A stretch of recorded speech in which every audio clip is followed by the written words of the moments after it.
Hey there, how's it going? What is up, everybody? Irish Orangutan is back to pass along what you need to know to get better at Madden and grow your Mutt team. Enjoy the show.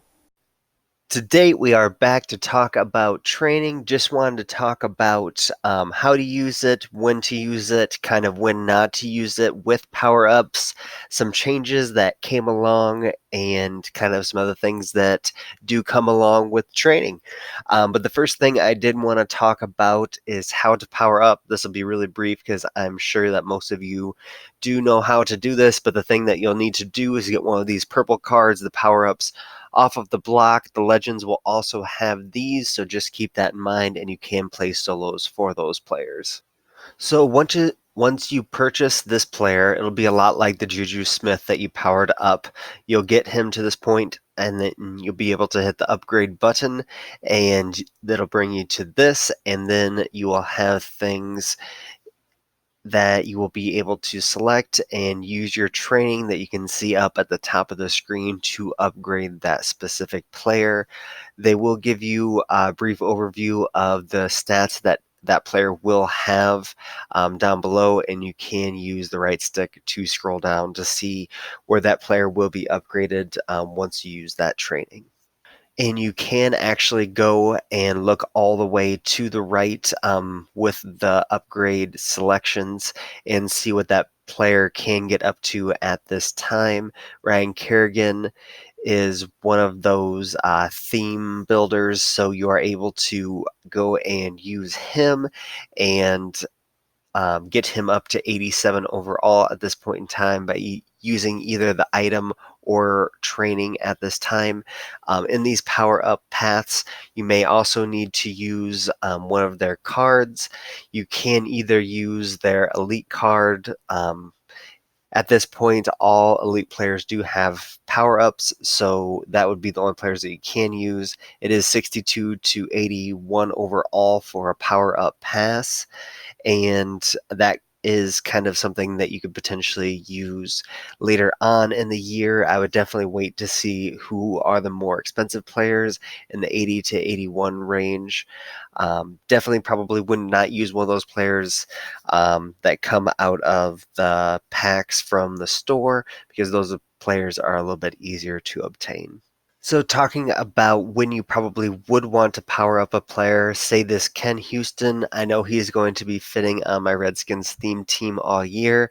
I'm going to get him off the block and definitely start powering him up to the point that I can and continue to use him throughout the year. And I'm very excited about him. Kenny Stills is a player that I may want to try out, so that may be a good fit.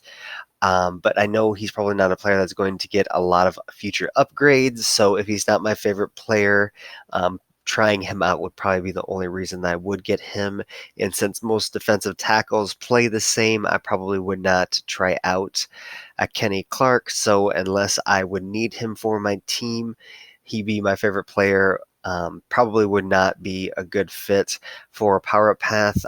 You just go out and get the next best defensive tackle that would come out, especially if you are not wanting any of their X Factor abilities, because that is how you put those on, is by powering them up.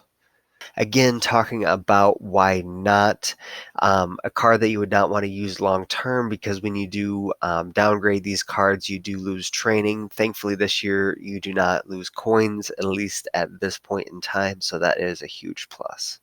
Something that is a larger change this year is you can go in all the way to the right in the store to team items and select different training, and you are able to use that to get team items, playbooks, fantasy packs for stadiums, and things like that. So you can use your training to turn them into coins. I would definitely not do this at this point in time, because a lot of stadiums, coaches, playbooks, all of that are going for very inexpensive because of those theme builders, and a lot of them popping out of packs.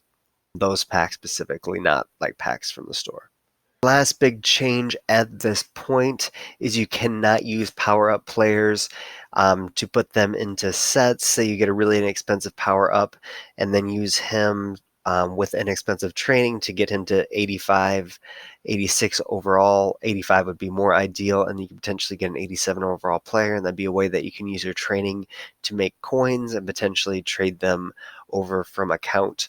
But that is no longer possible, and something that um, maybe coming later in the game, but is just not available at this point in time. So keep an eye out for that. Training is really at a point where this wouldn't be favorable anyway, but later on in the year, it definitely could be.